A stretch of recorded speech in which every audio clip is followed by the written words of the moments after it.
What up, guys? Night number 2, day number 2, manning and training session number 2 with Boltcutter here. So she is only a few grams less, about 6 actually. So she, you want really slight weight drops on these kinds of birds. This is your first video, this is Boltcutter, my female Gyr Barbary hybrid falcon.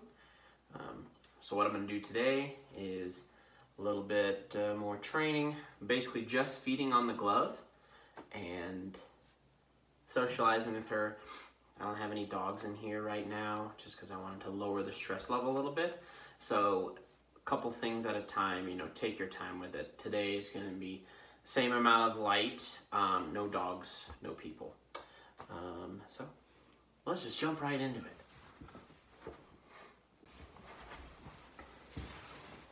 Hey.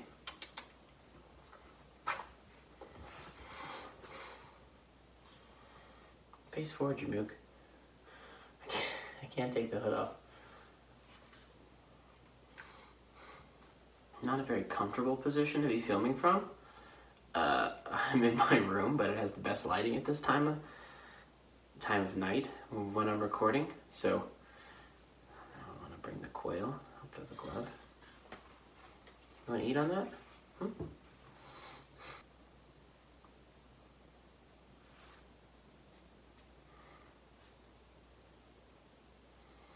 Still a little apprehensive. I'm pretty new. Okay. So tasty. So I'm gonna try and prop myself up so I can really balance with her on the glove. Getting used to everything. Nice tasty quail. Nom nom nom nom. There you go. Come on. Ooh, you gonna eat the whole head and neck? Nom nom nom nom. Yeah, I was about to say, I think you should pick that apart. Nope, okay, or not. She's like, you're not my real mom, don't tell me what to do.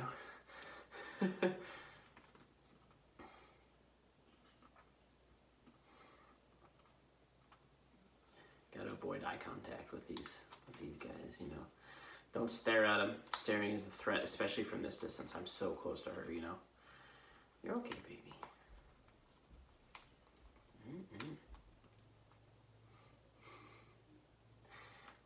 My brother says, watching and listening to meat is super ASMR. Especially a quail like this. So basically what I'm going to do is let her eat this whole quail, and so she'll get really comfortable being on my fist and listening to my voice and seeing my face. And we'll just develop a good relationship,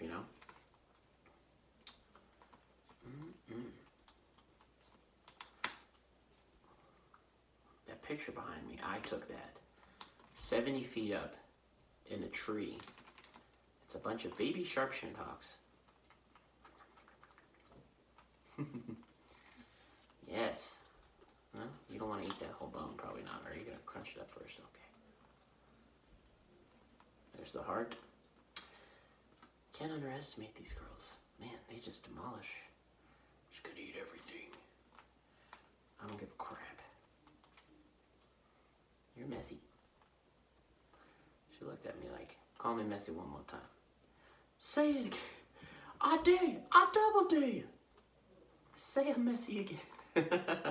Shit, Negro. That's all you had to say.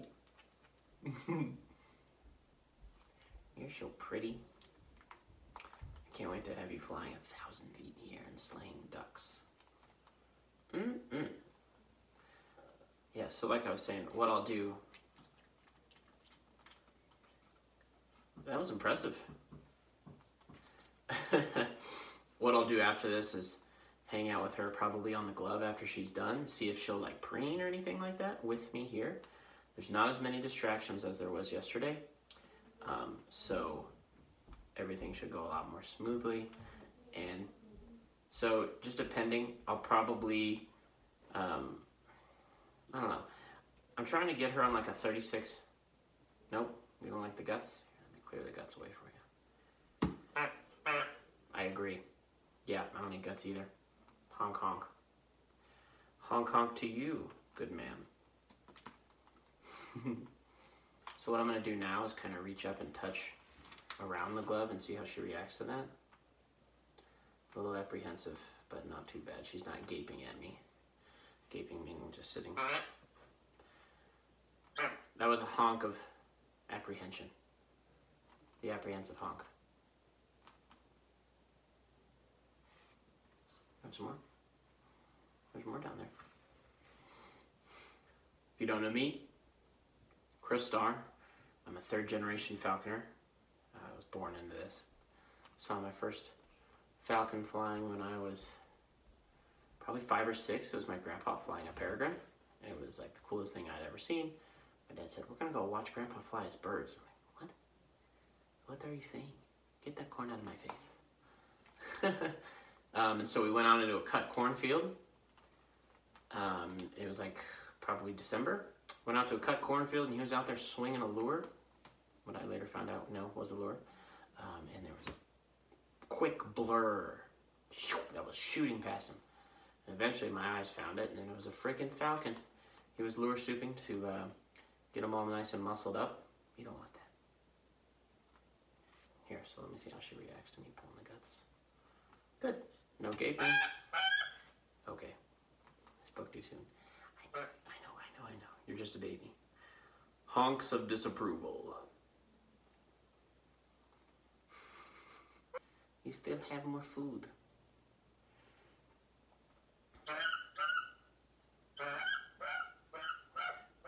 You know, and I think that's a very good point, yeah, and I agree wholeheartedly. This is a weird situation, and, you know, we're just going to get you, we're getting you in a better place so you can hunt more betterer and fly all the time, go up to 1,000 feet, and come down and just destroy ducks. That's the plan, you know? Maybe grouse someday. Dude, I know, yeah. I agree. That's a good point. I'll take that into consideration next time, definitely.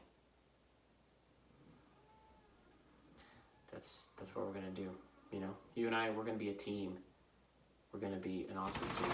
Oh yeah, good rouse.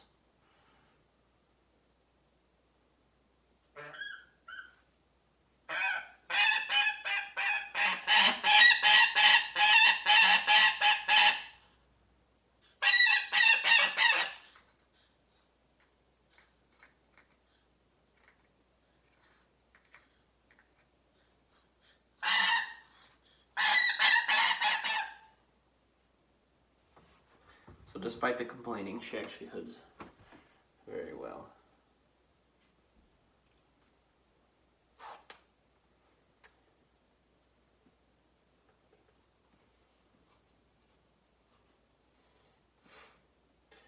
Come on, I gotta push it up on you.